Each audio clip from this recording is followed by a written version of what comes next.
Good morning, everybody. Welcome to this press conference in which we will present new data on the recent earthquake in Italy. Before we start, I'd like to stress that we have 5 gentlemen here, actually 6 in the panel. One of them preferred to sit in the audience. I'd like to stress that each one of these gentlemen speaks for himself. They're not one team, so they might not agree on everything that's being said here. I think that's it's very important to make clear that each one of them presents their own ideas and their own data.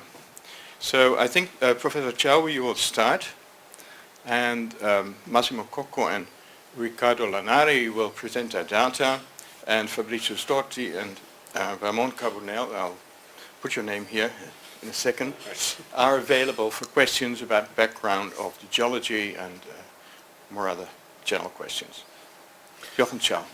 Well, thank you. Could I start with a question? Who is there from the press, just to see? Okay, thank you.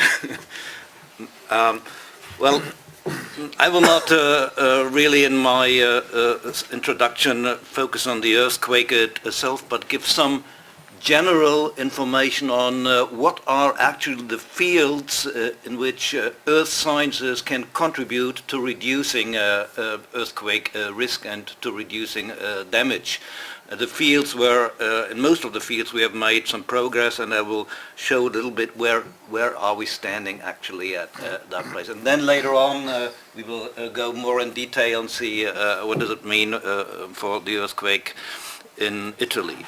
Now, I would like to point out from the beginning on that there are a number of possibilities or areas where earth science is contributing, and that successful earthquake risk reduction does mean that we have to take into account all these fields, and that we have to carry on work in all these fields. And that starts with process understanding, basic research, and ends at rapid earthquake information even after an earthquake, because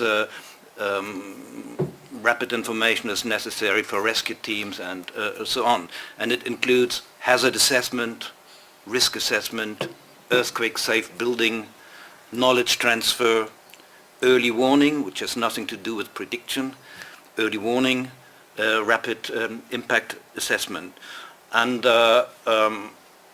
earthquake predictability certainly belongs to process understanding, so it's still basic research, and important basic research, but it's not operational, and that I would like to say clearly at the beginning.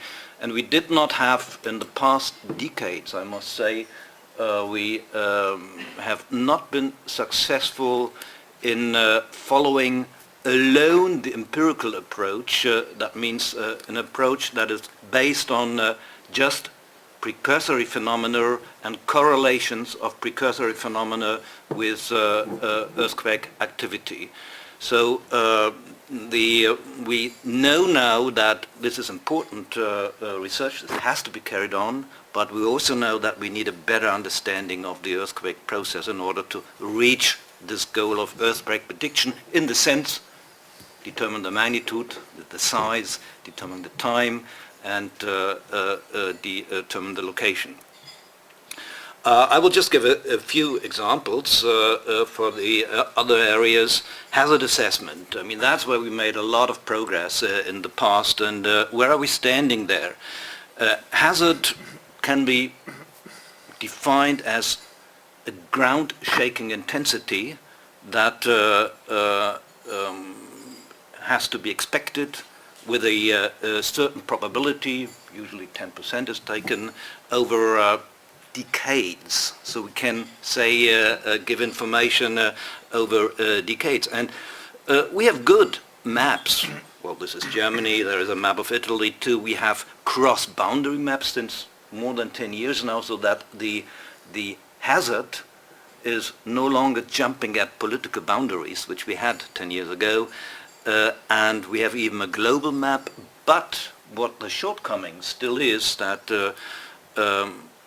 our information is based on statistics of earthquake, and it's a stationary statistical approach. So it means it doesn't matter whether the earthquake had happened yesterday or whether the earthquake last earthquake was 100 years ago. The probability of an earthquake to occur would always be the same.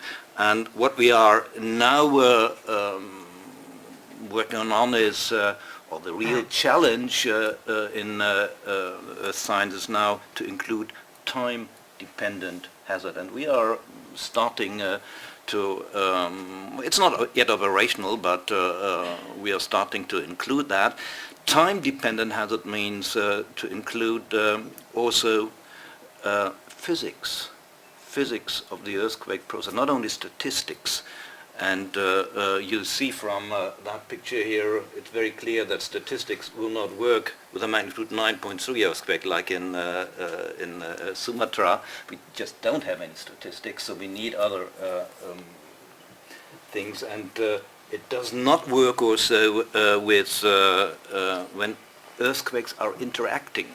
So far we didn't take into account that one earthquake has an effect on another earthquake and is triggering on other earthquakes. So this interaction can now be taken into account, and that is falling under time-dependent hazard. I will not go into detail. These are examples from Turkey, where we very clearly see such kind of earthquake interaction, where Istanbul is very much in danger due to this earthquake interaction, because we had this this late earthquake, this earthquake at Kocaeli in 1999, and so on. We can combine stationary statistics with physics of earthquakes, and we are starting to use this for forecasting aftershocks, which is much easier than main shocks. Forecasting does not mean prediction. It's giving the probability again of an earthquake to occur within a certain time frame. And, maybe I'm not going into detail here. When you talk about earthquake risk, you have to have in mind that there are always two sides of the medal. You have to look to the natural system, and you have to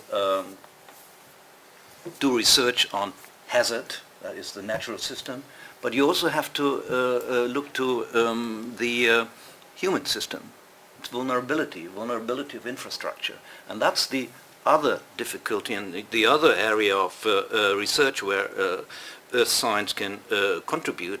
And the problem which we are facing at the moment there is that the vulnerability of infrastructure is a very dynamic property, and it's changing very quickly, especially in megacities. And the methods which we have in place to determine vulnerability take time. We get data from authorities, sometimes we don't get them, and it takes too much time. And when we have finished our risk map, then the city has grown by 500,000 people, and the risk map is no longer valid. So what we are going to do at the moment is to develop new satellite-based tools for vulnerability assessment, and they are not really available. They are still also basic research, but they will be becoming very important in the future. And, I would like to also introduce you to a global project called GEM, Global Earthquake Model, that is new. It just started this year officially, and it's for the first time trying to quantify earthquake risk on a global scale. We don't have global maps. Earthquake risk on a global scale, and not only map the risk, but monitor, predict, and communicate risk. So these are very important aspects, and the idea is that this will contribute to raising awareness, which is a very important shortcoming, that we don't have the awareness in the among people.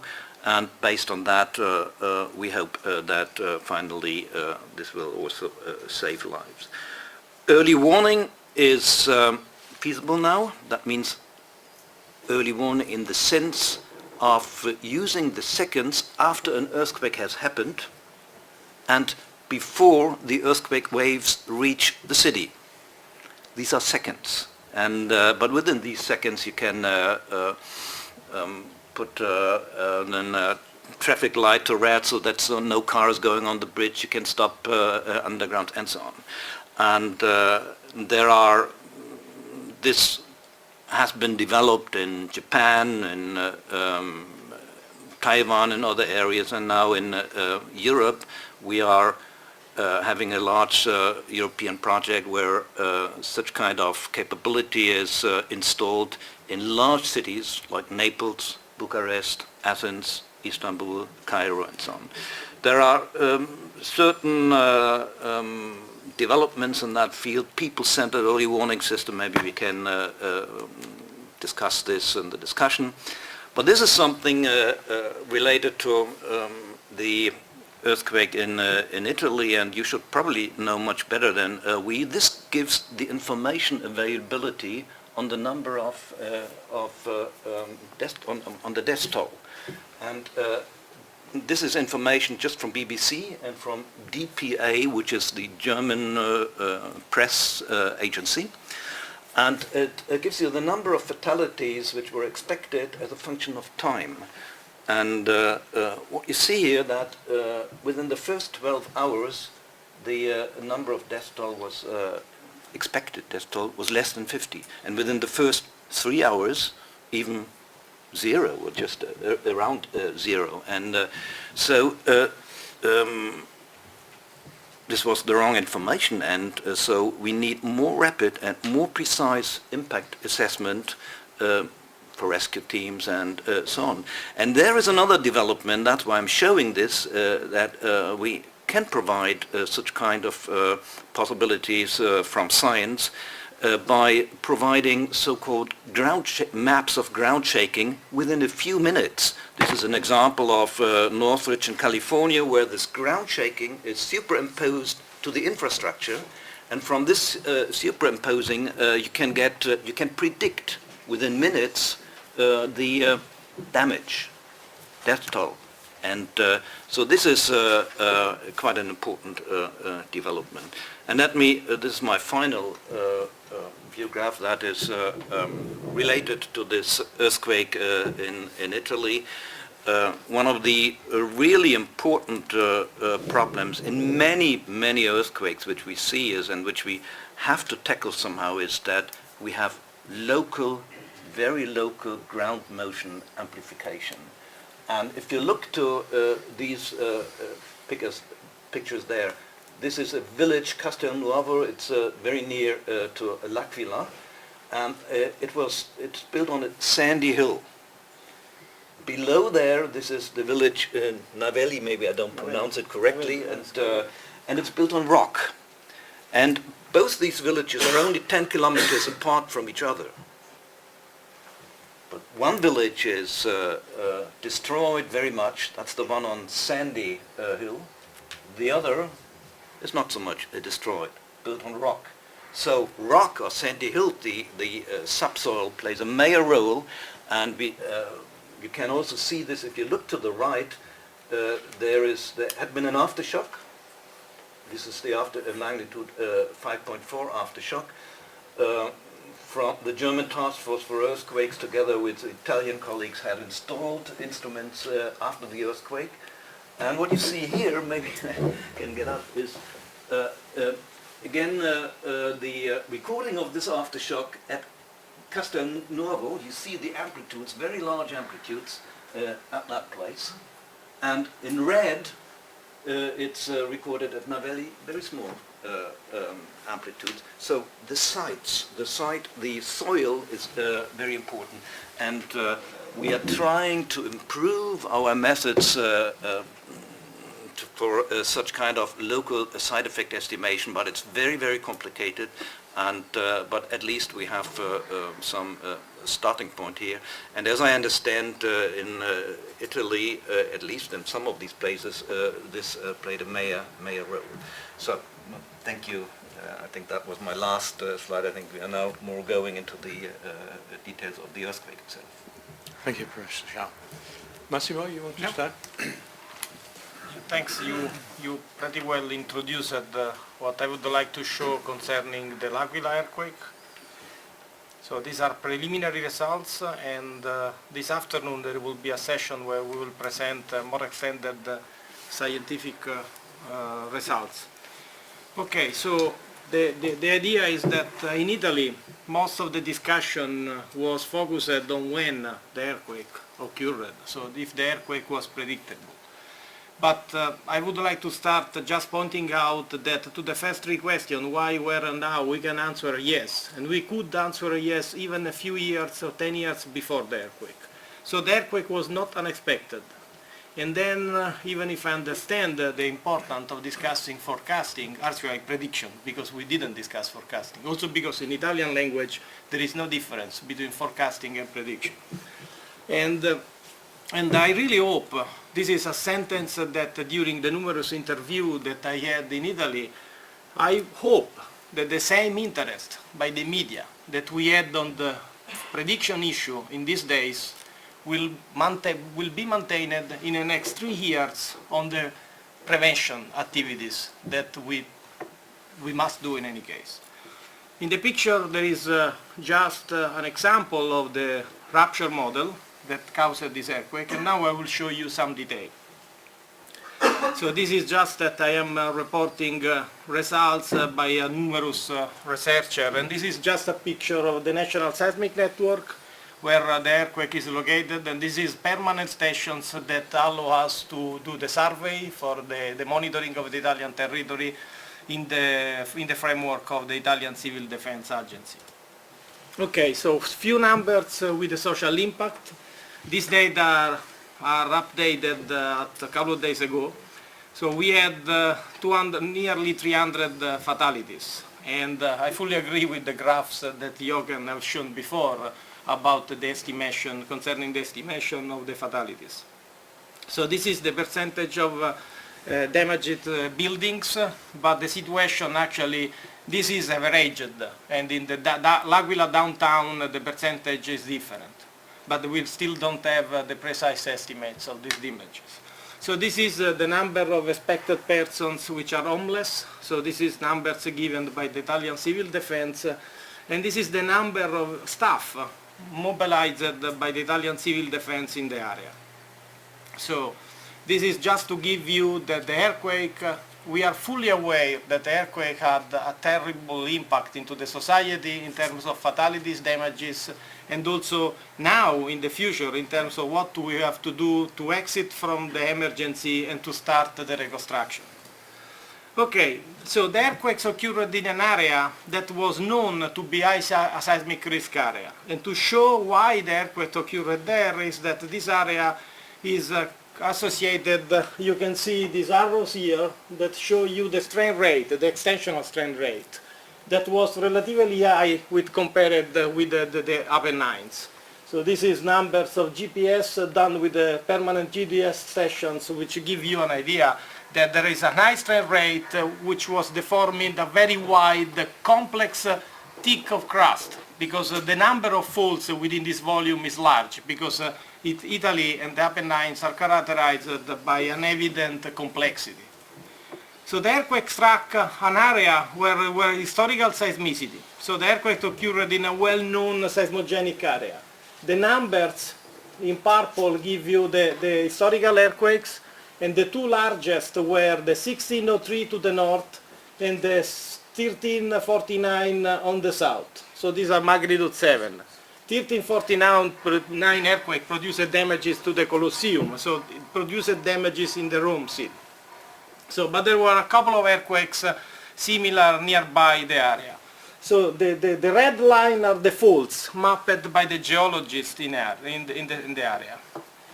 This is a map of the seismicity. The red dots is the present sequence, and all the other one are the sequence in a cross section which run parallel to the Apenninic chain.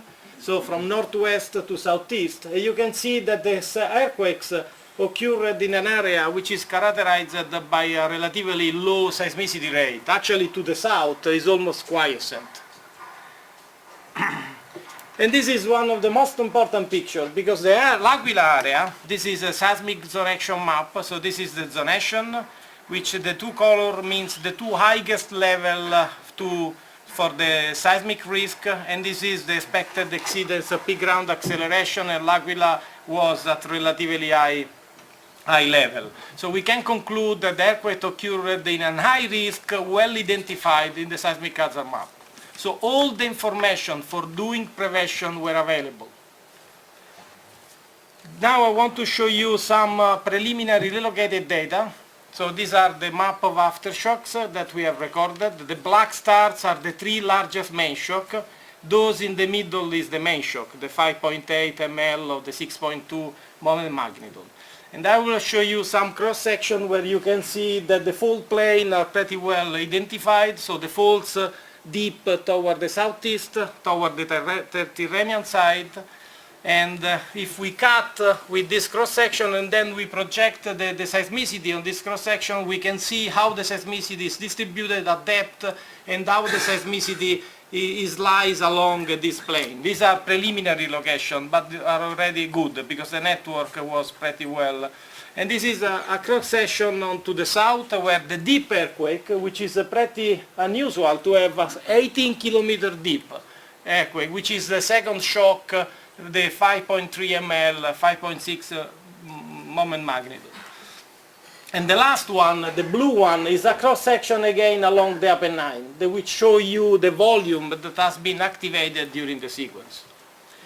So these are the preliminary source model. So I will not discuss about the SAR data because Riccardo will explain you what does it mean in this marvelous color picture.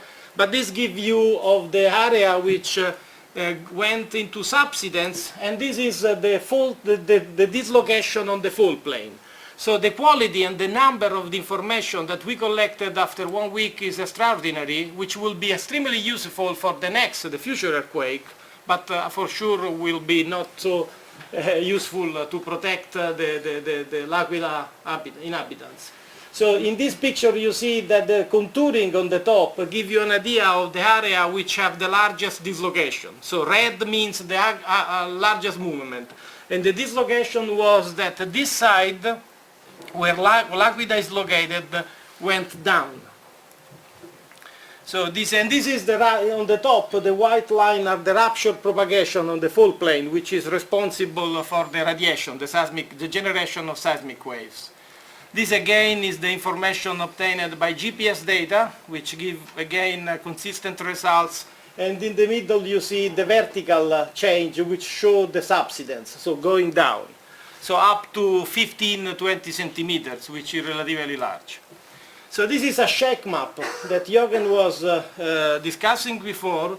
The white contour is the contour of peak ground acceleration, which means the area which sustained the shaking of average ground value. And the numbers that you see on the top are the real number measured by broadband strong motion instrument close to L'Aquila. And you can see that in one station, a couple of stations, we measure more than half G, which is a huge peak ground motion. So in any case, the shaking in L'Aquila was very strong because L'Aquila lies just below the fault and just below the high slip. So the fault was just below the L'Aquila town. Okay, a couple of words about the seismicity before the earthquake. Because one of the issues was that there was this sequence, they call a swarm, but it was a sequence. The graph that you see here, on the top is the cumulative number of events, the energy actually, and this is that show you from the beginning of the 2009. And the black box show you the sequence after the main shock. In the other two plots, I'm sorry, these are being done very preliminary, you can see these dots. You can use the cursor. Yeah, exactly. So here there is the magnitude. These are events which occurred within 50 kilometers from the hypocenter of the L'Aquila earthquake from 1960 to 2009, you see that a couple of these sequences had even a larger magnitude. None of these earthquakes was followed by a large shock. Here you see the cumulative number of events plot. You can see here that what here has been invoked like a precursory signal was present many times in the first 30 years. So we couldn't claim a forecasting only based on the occurrence of these earthquakes. And these are the preliminary location of the pre-seismicity, the aftershocks activity. You see, this is the map. This is the stations. So this is the red one are the earthquakes before the main shock. So if you now plot a cross-section A prime, which is perpendicular to the Penninic change, you see here, and this is the largest shock which occurred just before the main shock, which is magnitude 4. And you see that actually the seismicity was not only on the same fault plane which ruptured during the main shock, but maybe was much more complex. We are still working understanding the complexity of the fracture system below the L'Aquila, which activated and to conclude, this just show you the space diagram. So this is time, okay?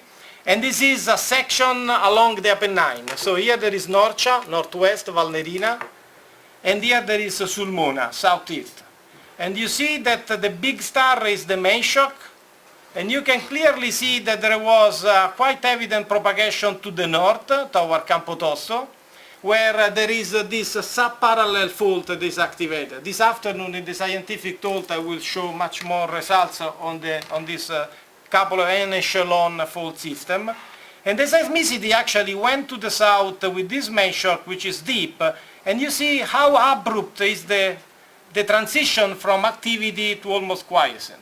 We are not recording anything, any events in this area. Okay, to conclude, a few comments concerning earthquake predictability. As Jochen correctly pointed out, predictability and prediction is an important debate in the scientific community. We have different opinions, we discuss, but in order to validate this prediction, there is an important initiative which is called the CEP, which means Collaborative Study for Earthquake Predictability, which is a joint effort proposed by the Southern California Earthquake Center, but which now include almost most of the seismic areas in the world.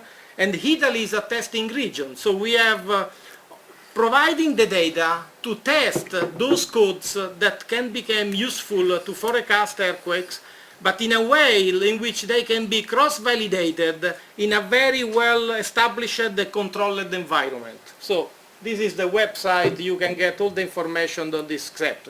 And Italy is at the moment is the only testing center in the testing region in Europe, but we are willing, this is in the framework of a joint collaboration with Switzerland and Germany. The second issue is that earthquake prediction, no, I don't think that anybody in the scientific community can state, at least this is my opinion, that earthquake prediction can be used for short-term emergency plan, which means evacuation, which is what civil protection needs. If in Italy, where we still don't have, is different from Japan, we are still unable to provide the forecasting to the civil defense, so probability. And this is a process that we are trying to develop.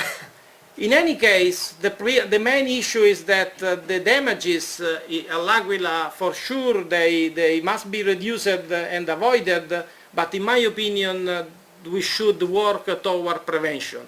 Because prevention is the only way to mitigate the risk of natural phenomena that will occur for sure, and differently from the San Giuliano earthquake in 2002, the earthquakes which killed the school and the children in the school. That earthquakes were less forecasted for us because we didn't have almost any information on this area. But the L'Aquila earthquakes occurred in a very well-known seismic area, included even in the former seismic zonation and seismic risk maps. And then the last sentence concerns the precursor. which is within the scientific community. There is still debate about the interpretation of precursors.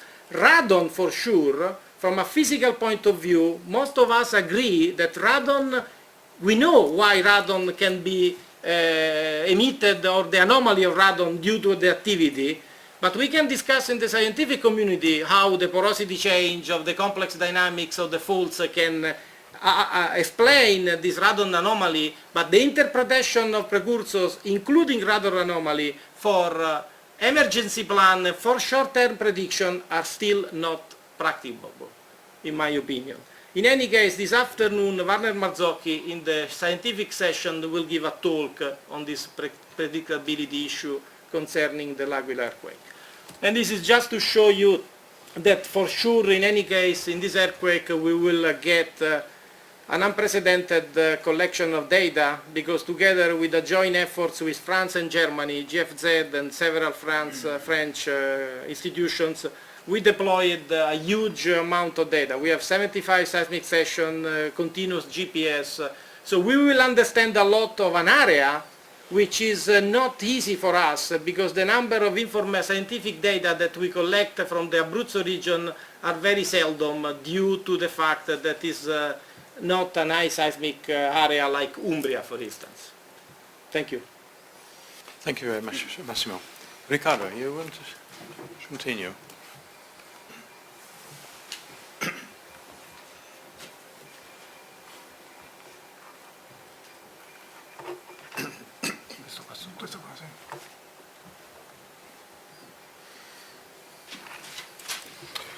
Okay, perhaps I... Okay.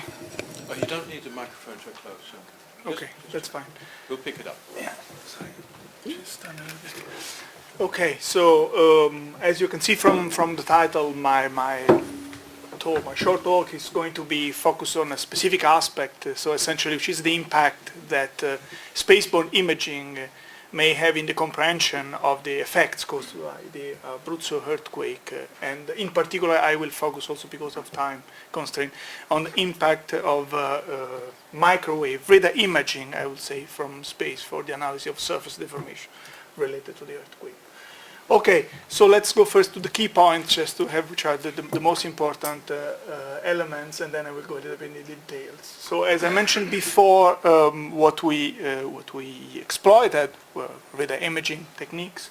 It's a radar sensor, we call it in literature synthetic aperture radar system. So it's radar that is on board of a spaceborne platform, and it's used to generate microwave images. So we use this sensor orbiting at hundreds of kilometers, and with this microwave image we measure surface deformation caused through displacement.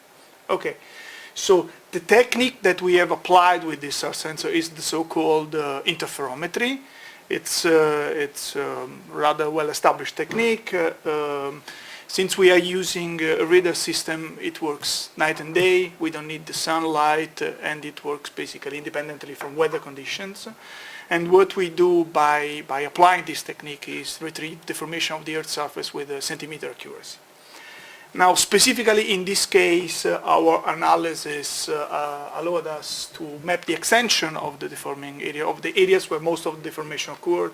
We estimated about 650 square kilometers, as is reported there, with maximum displacement up to 25 centimeters, and the area with the maximum displacement was clearly located is a few kilometers southeast of L'Aquila. It's between Bazzano and Monticchio. In particular, these results have been generated by REA, the institute I belong to, the Italian Council of Research. They were produced few hours after the acquisition of the SAR data. In particular, we focused on the data acquired by the ESA satellites, but there were also other sources of data that were exploited, and immediately this information were given to the civil protection. Okay, a few words on the insert scenario. What is this insert technique, just for your comprehension, really 3 words. So as you see there, this is the Envisat satellite. The system flies. The radar sensor is sending pulses. The pulses are backscattered. We process and we generate one image, the image S1. And then the earthquake, the eruption occurs. The system flies again. Please go ahead. And so again, the pulses are transmitted by the radar, backscatter, recorder process, and we have another image. Now, if the two acquisition orbits are separated by a small baseline, then what we can do is the following. We take the two images, as here, we compare on a pixel by pixel basis, and we produce what is called an interferogram. Simply speaking, is a deformation map.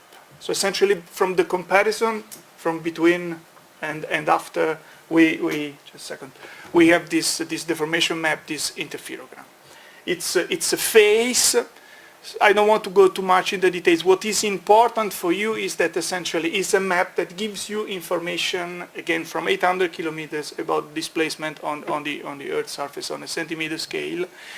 In this case, the typical representation is with this false color. What you have is that to color variation is associated deformation. To the so-called color fringes is associated deformation. So when you start to see in your interferometer, in your map between and after deformation, this phase variation, this color variation, you will have the chance to investigate the deformations that are occurred. And in this case, with C-band sensors, that means sensor with 56 millimeter wavelength, each color cycle gives to you an estimate of 28 millimeter deformation.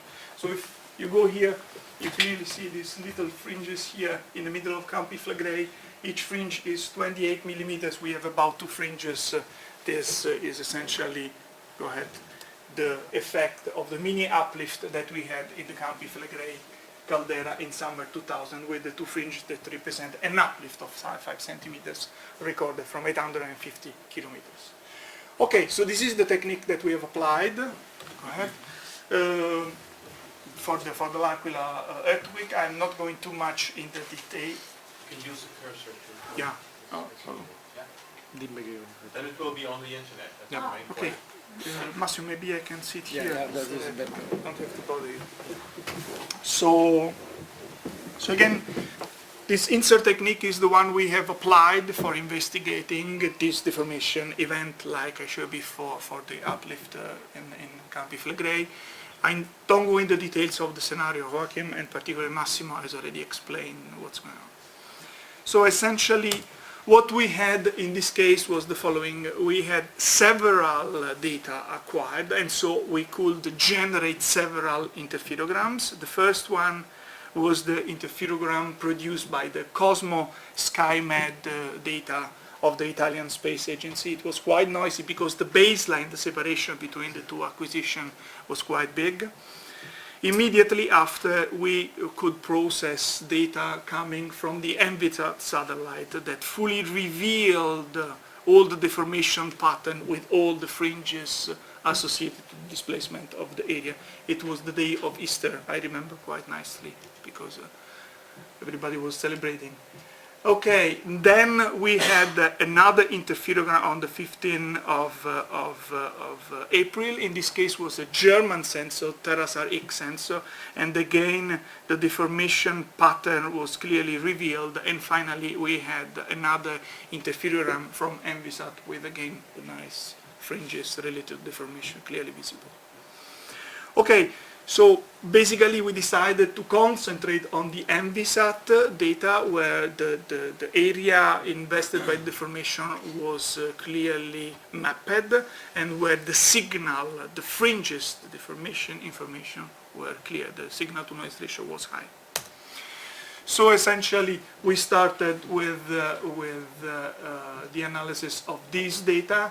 Now you have seen before, each fringe is 28 millimeters. So if you count, you have 1, 2, 3, 4, 5.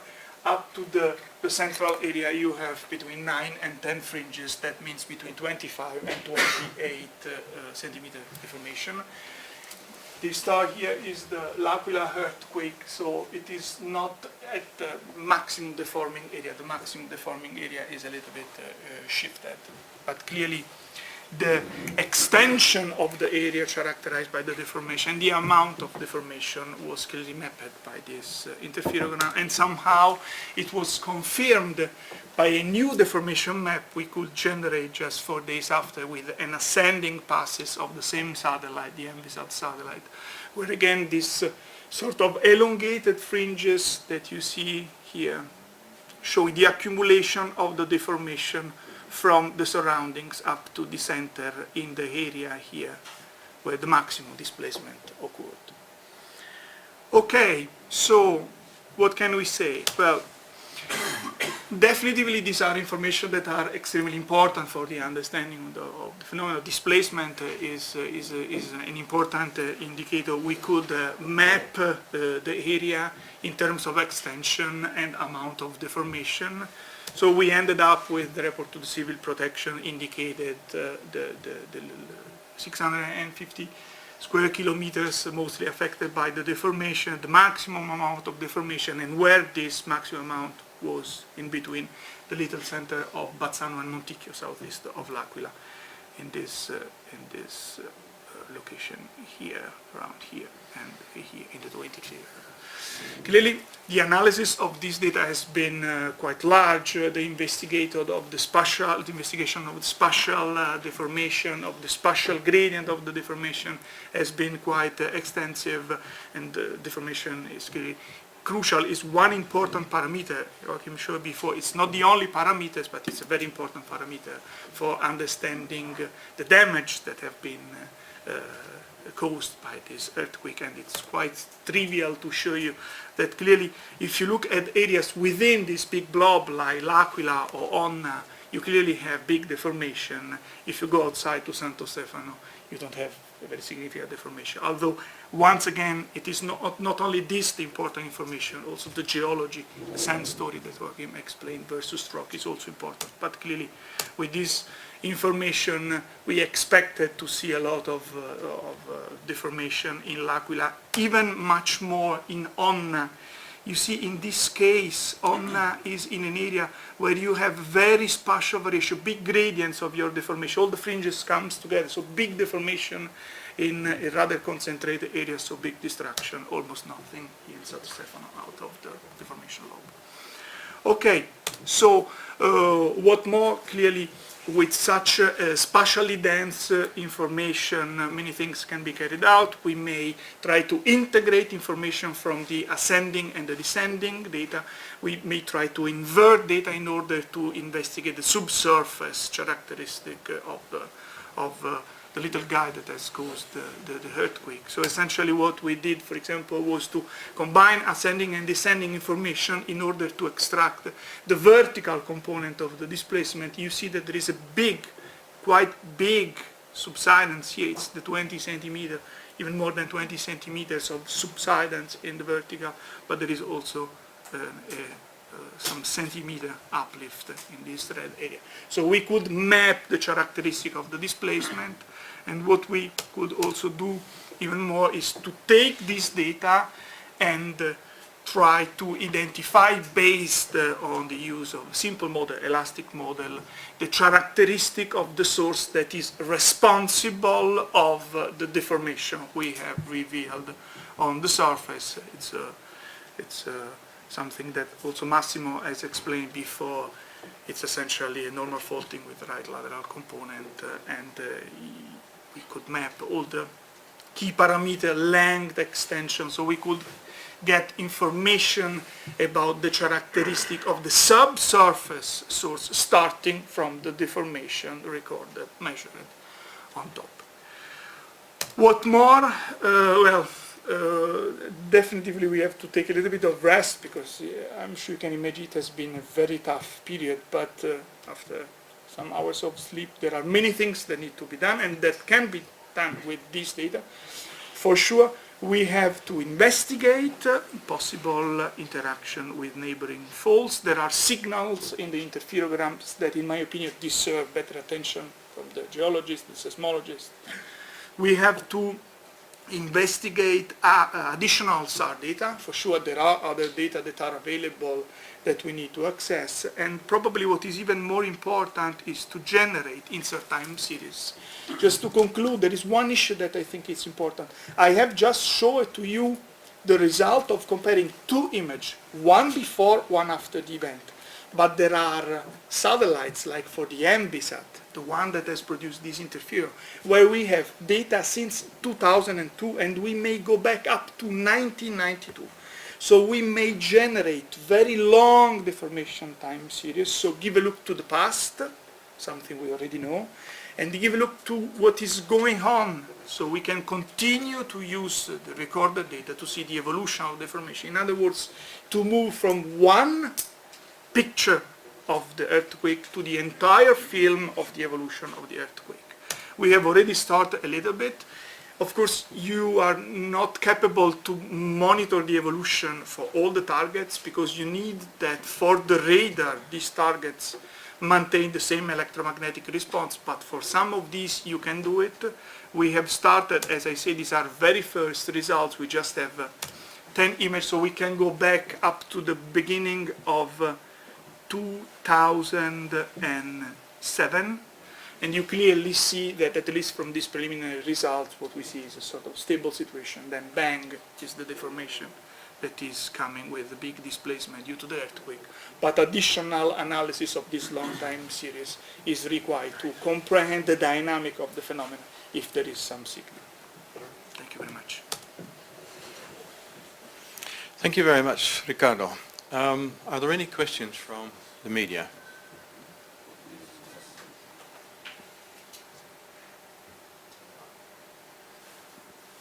Okay. In that case, I would like to thank you very much for this clarifying introduction to what happened a couple of weeks ago. Thank you very much. Thank you, Martin.